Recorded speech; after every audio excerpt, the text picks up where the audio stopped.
Sex and violence is very common in Islam. ನಂಗೆ ತುಂಬ ಜನ ರಾಮ ರಾಮ ರಾಮ ಅಂದಾಗ ಸಾಕು ಸುಮ್ಮನೆ ಇರಪ್ಪ, ರಾಮನಿಗೆ ಸೀತೆಯನ್ನು ಕನೆಕ್ಟ್ ಮಾಡಿಕೊಟ್ಟಿದ್ದ ಆಂಜನೇಯ ಕರ್ನಾಟಕದವನಿರೋ, ಯಾವಾಗಲಿದ್ರೂ ಗಂಡಿನ ಅಡಿಯಾಳು ಹೆಣ್ಣು. ನಿಜಾಮನ ಉತ್ತರ ಏನಿರುತ್ತೆ ಗೊತ್ತಾ? ಏಯ್, ಒಬ್ಬ ಆರ್ಡಿನರಿ ಸೈನಿಕರ ಮಗ ನೀನು, ನಿನ್ನ ಮಗನಿಗೆ ನನ್ನ ಮಗಳನ್ನು ಕೊಡೋದ, ತಲೆಗೆಲ್ಲ ಕೆಟ್ಟಿದ್ಯಾ ನಿನಗೆ ಅಂತ. ಟಿಪ್ಪು ಸುಲ್ತಾನ್ ಲೆವೆಲ್ಲು ನಿಜಾಮನ ಎದುರುಗಡೆ ಹಂಗಿತ್ತು. ಯಾರಾದರೂ ನನ್ನ ಜಾತಿಯವನೊಬ್ಬ ಟಿಪ್ಪು ಸುಲ್ತಾನನ್ನು ಕೊಂದ ಅಂತಂದರೆ we have to be very happy for that. ನನ್ನ ಜಾತಿಯವ್ರಿ, ನಮ್ಮ ಜನ ಕೊಂದಿದ್ದು. ನನಗೆ ಜಾತಿ ಹೆಸರು ಬಿಡಿ, ಕೊನೆಗೆ ಕನ್ನಡಿಗರು ಯಾರಾದರೂ ಒಂದು ಅಪರೂಪದ ಸಾಧನೆ ಮಾಡಿದರು ಅಂತಂದರೆ ಎಲ್ಲರ ಮುಂದೆ ಡಿಂಡಿಮ ಹೊಡ್ಕೊಂಡು ಬರಬೇಕು ಅಂತ ಅನಿಸುತ್ತೆ. ನಂಗೆ ತುಂಬ ಜನ ರಾಮ ರಾಮ ರಾಮ ಅಂದಾಗ ಸಾಕು ಸುಮ್ಮನೆ ಇರಪ್ಪ, ರಾಮನಿಗೆ ಸೀತೆಯನ್ನು ಕನೆಕ್ಟ್ ಮಾಡಿಕೊಟ್ಟಿದ್ದ ಆಂಜನೇಯ ಕರ್ನಾಟಕದವನಿರೋ ಅಂತ ಹೇಳಬೇಕು ಅಂತ ಅನಿಸುತ್ತೆ ನನಗೆ. ಕರ್ನಾಟಕವನ್ನು ಹೇಳಬೇಕು ಅಂತ ಪ್ರತಿಯೊಬ್ಬರಿಗೂ ಹಂಗೆ ಅನಿಸುತ್ತಲ್ಲ. ಆದರೆ ಉರಿಗೌಡ ಮತ್ತು ನಂಜೇಗೌಡರ ಕುರಿತಂತೆ ಇಷ್ಟು ವಿಸ್ತಾರವಾಗಿರುವಂಥ ದಾಖಲೆಯನ್ನು ಕೊಟ್ಟಿದ್ದಾರೆ. ನಮ್ಮ ರಾಕೇಶ್ ಶೆಟ್ಟರು ಸುಮ್ಮನೆ ಏನು ಬರೆದಿಲ್ಲ, ಅವರು ಎಷ್ಟು ರೆಫರೆನ್ಸ್ಗಳನ್ನು ಅದರಲ್ಲಿ ಕೊಟ್ಟಿದ್ದಾರೆ ಅಂತಂದರೆ ಬರೀ ರೆಫರೆನ್ಸ್ ಮಾತ್ರ ಅಲ್ಲದೆ ಅನೇಕ ಕಡೆ ಕ್ಷೇತ್ರ ಕಾರ್ಯದ ಉಲ್ಲೇಖ ಕೂಡ ಮಾಡ್ತಾರೆ. ಅವರು ಸೀತಾದಂಡಿನ ಬಗ್ಗೆ ನಾನು ಹೇಳ್ತೀನಿ ಅಂತ ಹೇಳಿದ್ನಲ್ಲ, ಸೀತಾದಂಡಿನ ಕುರಿತಂತೆ ಪೂರ್ಣವಾಗಿ ಉಲ್ಲೇಖ ಮಾಡ್ತಾ ಸೀತಾದಂಡಿಗೆ ಟ್ರೈನಿಂಗ್ ಕೊಡಲಿಕ್ಕೆ ಅಂತ, ಸೀತಾದಂಡು ಅಂತಂದರೆ ಲಕ್ಷ್ಮಿಯವರು ಹೇಳಿದಂತೆ ಒಂದಷ್ಟು ಗಂಡು ಮಕ್ಕಳು ಹೆಣ್ಣು ಮಕ್ಕಳ ವೇಷ ಹಾಕಿ ಹೇಗೆ ರಾಮರ ದಂಡು ಅಂತ ಕಟ್ಕೊಂಡು ರಾಮನ ಕಥೆಗಳನ್ನು ಹೇಳ್ತಾ ಊರೂರು ಹೋಗ್ತಾ ಇದ್ರೋ, ಹಾಗೆ ಸೀತಾದಂಡು ಅಂತ ಇವರು ಕಟ್ಕೊಂಡು ಊರೂರಿಗೆ ಹೋಗಿ ಸೀತೆಯ ಕಥೆಗಳನ್ನು, ರಾವಣನ ವಿರುದ್ಧದ ಕಥೆಗಳನ್ನು ಊರೂರು ಹೇಳ್ಕೊಂಡು ಬರ್ತಾ ಇದ್ರು, ನೋಡಲಿಕ್ಕೆ ನೆಪಕ್ಕೆ ಮಾತ್ರ. ಆದರೆ ಟಿಪ್ಪು ಸುಲ್ತಾನನ ಮೂಗಿನ ಅಡಿಯಲ್ಲೇ ಈ ಸೀತಾದಂಡಲ್ಲಿದ್ದಂಥ ತರುಣರು ತಾವು ಪಂಜಾಬಿನಿಂದ ಬಂದಿರುವಂಥ ಸಿಖ್ಖರನ್ನು ಕರ್ಕೊಂಡು ಬಂದು ಅವ್ರ ಹತ್ರ ಶಸ್ತ್ರಾಸ್ತ್ರಗಳ ಟ್ರೈನಿಂಗ್ ಪಡ್ಕೊಳ್ತಿದ್ರು ಅಂತ. ಅಂಥ ಕ್ರೂರಿ ಟಿಪ್ಪು ಸುಲ್ತಾನನ ಎದುರಿಗೆ ಅವನ ಸಾಮ್ರಾಜ್ಯದೊಳಗೆ ನಿಂತ್ಕೊಂಡೇ ಅವನನ್ನು ಕೊಲ್ಲಬಲ್ಲಂಥ, ಅವನ ನಾಶ ಮಾಡಬಲ್ಲಂಥ ಶಸ್ತ್ರಾಸ್ತ್ರದ ಟ್ರೈನಿಂಗ್ ತಗೊಳ್ಳೋದಿದೆಯಲ್ಲ, ಅದು ಆರ್ಡಿನರಿ ಆಗಿರಲಿಲ್ಲ. ಸೀತಾದಂಡು ಆ ಕೆಲಸ ಮಾಡ್ತು.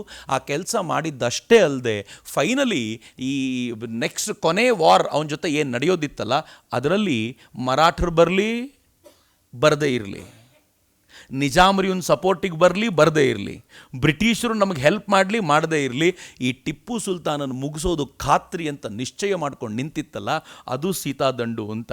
ಅವರು ಕ್ಷೇತ್ರ ಕಾರ್ಯ ಮಾಡ್ತಾ ಅದ್ರಲ್ಲಿ ತುಂಬ ವಿಸ್ತಾರವಾಗಿ ಬರೆದಿದ್ದಾರೆ. ಯಾವ್ಯಾವ ಪಂಜಾಬಿ ಸಿಖ್ಖರು ಅವತ್ತು ಬಂದಿದ್ದರೋ ಅವ್ರ ಪರಿವಾರಗಳು ಇವತ್ತೂ ಕೂಡ ಮೈಸೂರಿನ ಅನೇಕ ಭಾಗಗಳಲ್ಲಿ ನೋಡಲಿಕ್ಕೆ ಸಿಗುತ್ತೆ. ಅದು ನಮಗೊಂದು ಧೈರ್ಯವಾಗಿರುವ, ನಾವು ಉಲ್ಲೇಖ ಮಾಡ್ಬೋದಾಗಿರುವಂಥ ಸಂಗತಿ ಏನು ಅಂತಂದರೆ ಸೀತಾದಂಡು ಅವತ್ತು ಆ್ಯಕ್ಟಿವ್ ಆಗಿತ್ತು ಅಂತ.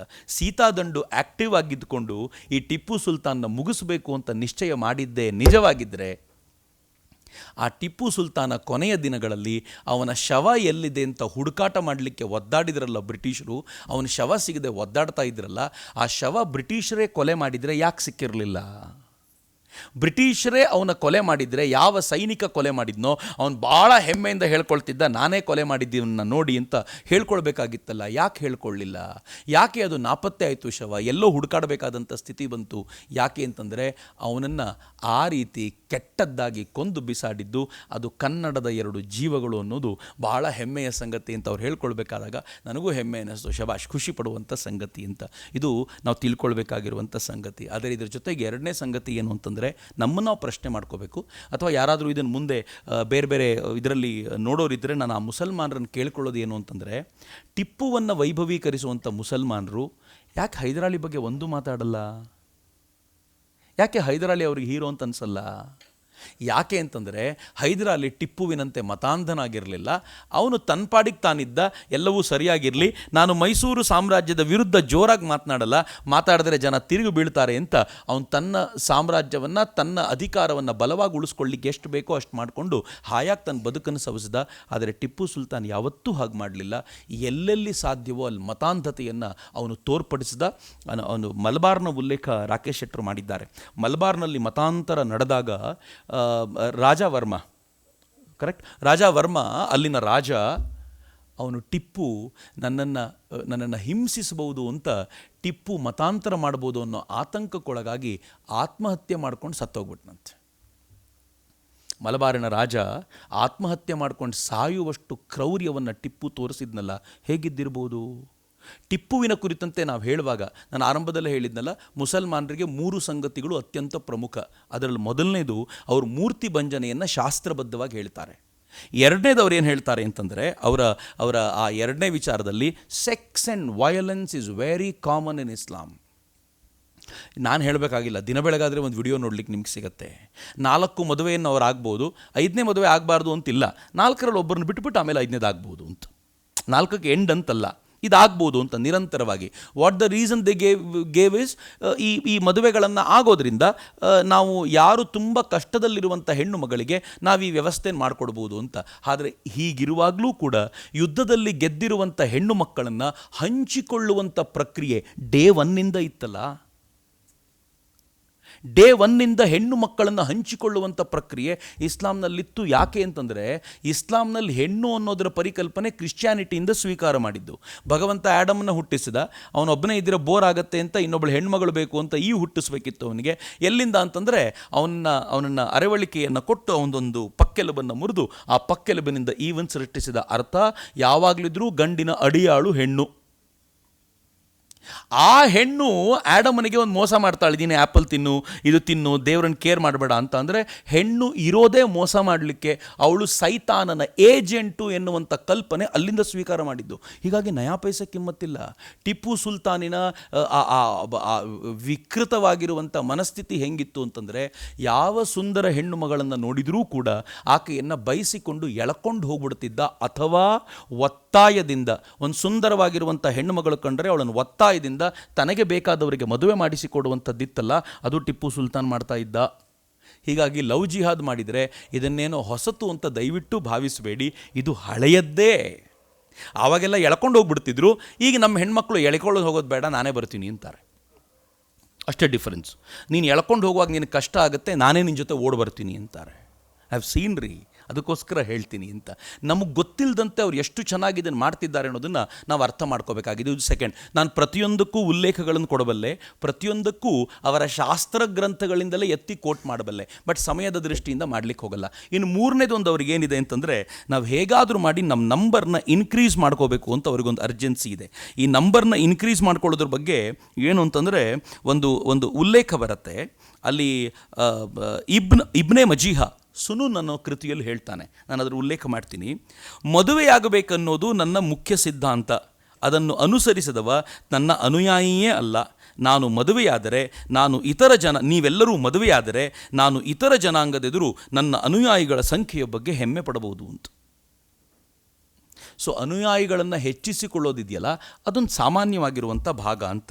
ಮಿಷ್ಕತ್ ತನ್ನ ಹದೀತ್ನಲ್ಲಿ ಹೇಳ್ತಾನೆ, on the day of judgement I shall have the greater number of followers than any other prophet. ಈ ದೇಶದಲ್ಲಿ, ಜಗತ್ತಿನಲ್ಲಿ ಇದುವರೆಗೂ ಬಂದಿರುವ ಎಲ್ಲ ಪ್ರಾಫಿಟ್ಗಳಿಗಿಂತ ಅತಿ ಹೆಚ್ಚಿನ ಫಾಲೋವರ್ಸ್ ಯಾರಿಗಿದ್ದಾರೆ ಅಂತಂದರೆ ನನಗಿದ್ದಾರೆ ಅನ್ನೋದು ಆಗಬೇಕು ಅಂತ. ಇದು ನನ್ನ ಉದ್ದೇಶ ಅಂತ. ಸೊ ಇಸ್ಲಾಮಿನ 3 ಗುರಿ ಅದೇ. ಮೊದಲನೇದು ಮೂರ್ತಿ ಭಂಜನೆ, ಎರಡನೇದು ಸೆಕ್ಸ್ ಆ್ಯಂಡ್ ವೈಲೆನ್ಸ್, ಯಾವ ಕಾರಣಕ್ಕೂ ಅದರಲ್ಲಿ ಕಡಿಮೆ ಆಗಬಾರ್ದು, ಮತ್ತು ಮೂರನೇದು ನಂಬರನ್ನು ಜಾಸ್ತಿ ಮಾಡಬೇಕು ಅಂತ. ಈ 3 ಪಕ್ಕಾ ತೋರಿಸಿದ್ದು ಟಿಪ್ಪು ಸುಲ್ತಾನ್. ಆದರೆ ಆ 3 ನಡೆಯುವಾಗ ಇವೆಲ್ಲವನ್ನು ಅನುಭವಿಸ್ತಾ ಒಳಗೊಳಗೆ ಬೇಯ್ತಾ ಇದ್ದ ಮಹಾಲಕ್ಷ್ಮಿ ಅಮ್ಮಣ್ಣಿಯವರು ಇದಕ್ಕೊಂದು ಅಂತ್ಯ ಹಾಡಬೇಕು ಅಂತ ನಿಶ್ಚಯ ಮಾಡಿ ಪುಟ್ಟ ಮಗುವನ್ನು ಮುಂದಿಟ್ಕೊಂಡು ಒಂದು ಅದ್ಭುತವಾದ ಹೋರಾಟವನ್ನು ಸಂಘಟಿಸಿದ್ರಲ್ಲ, ಆ ಇಡೀ ಹೋರಾಟದ ಕಥನ ಈ ಪುಸ್ತಕದಲ್ಲಿದೆ ಅಂತ. ಪುಸ್ತಕದಲ್ಲಿ ಅನೇಕ ಬಾರಿ, ಅದು ಬಹುಶಃ ಅವರ ಆಕ್ರೋಶದ ಕಾರಣಕ್ಕೋಸ್ಕರ ಅನೇಕ ಸಂಗತಿಗಳು ಪುನರುಕ್ತಿ ಅಂತ ಅನ್ನಿಸ್ತವೆ. ಆ ಪುನರುಕ್ತಿಯೊಂದನ್ನು ನಾವು ತೆಗೆದು ಆ ಪುಸ್ತಕವನ್ನು ಇಟ್ಕೊಂಡು ನೋಡಿದರೆ ನನಗನ್ಸುತ್ತೆ ಒಂದು ಅದ್ಭುತವಾಗಿರುವಂಥ, ನಾವೆಲ್ಲರೂ ಅಕಾಡೆಮಿಕ್ ದೃಷ್ಟಿಯಲ್ಲಿ ಓದ್ಬೋದಾಗಿರುವಂಥ ಒಂದು ಸಾಹಿತ್ಯ ಕೃತಿ ಅಂತ ನನಗನ್ಸುತ್ತೆ. ಅಕಾಡೆಮಿಕ್ ದೃಷ್ಟಿಯಿಂದ ಅದನ್ನು ಓದ್ತಾ ಬಹುಶಃ ಅದೇ ಆಗಬೇಕಾಗಿರೋದು. ಈ ಪುಸ್ತಕದ ಮೇಲೆ ವಿಸ್ತಾರವಾದ ಚರ್ಚೆ ಆಗಬೇಕು. ಅವ್ರು ಹೇಳಿರೋದನ್ನು ಸುಳ್ಳು ಅಂತ ಯಾರಾದರೂ ಹೇಳಲಿಕ್ಕೆ ಬರಬೇಕು. ಇಲ್ಲ ಇದು ಸರಿ ಇಲ್ಲ, ಇದನ್ನು ಪ್ರೂವ್ ಮಾಡಿ, ಎಲ್ಲಿದೆ ಅಂತ ತೋರಿಸಿ ಅಂತ ಬರಬೇಕು. ಹಾಗೆ ಚರ್ಚೆ ನಡೆದಾಗ ಮಾತ್ರ ಈ ಪುಸ್ತಕಕ್ಕೆ ನಿಜವಾದ ನ್ಯಾಯ ಒದಗಿಸಿದಂತೆ ಸಾಧ್ಯವಾಗುತ್ತೆ. ಮತ್ತು ಆ ಚರ್ಚೆ ವಿಸ್ತಾರವಾದಾಗ ಆ ಚರ್ಚೆ ಕರ್ನಾಟಕದ ಇತಿಹಾಸಕ್ಕೊಂದು ಹೊಸ ದಿಕ್ಕನ್ನು ತೋರ್ಪಡಿಸಬಲ್ಲದು ಅಂತ ನನಗಂತೂ ಅನಿಸುತ್ತೆ.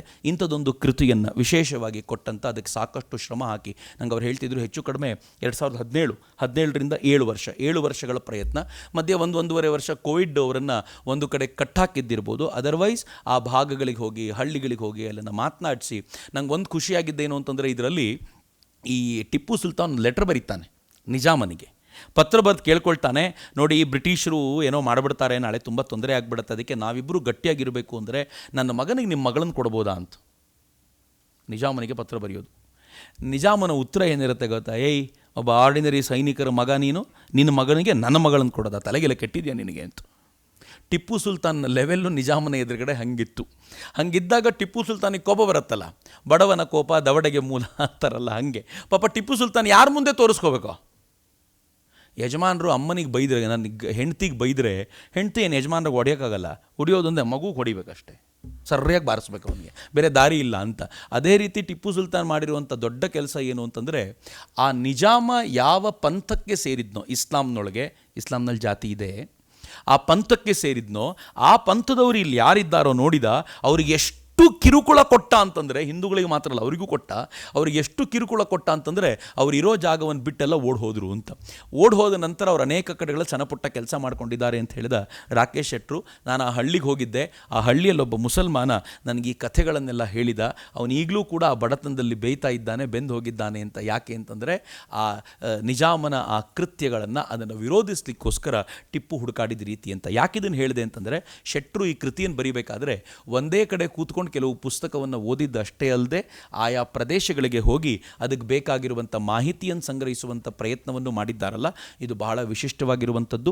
ಅವರ ಈ ಪ್ರಯತ್ನಕ್ಕೆ ನಾನು ಹೃತ್ಪೂರ್ವಕವಾದ ಅಭಿನಂದನೆಗಳನ್ನು ಸಲ್ಲಿಸಿ, ನಾನು ನೀವು ಸೇರಿ ಅವರ ಕೈಗಳಿಗೆ, ಅವರ ಬರಹಗಳಿಗೆ ಇನ್ನಷ್ಟು ಶಕ್ತಿ ತುಂಬುವಂಥ ಪ್ರಯತ್ನ ಮಾಡೋಣ ಅಂತಷ್ಟೇ ನಾನು ಪ್ರೀತಿಯಿಂದ ಹಾರೈಸಬಲ್ಲೆ.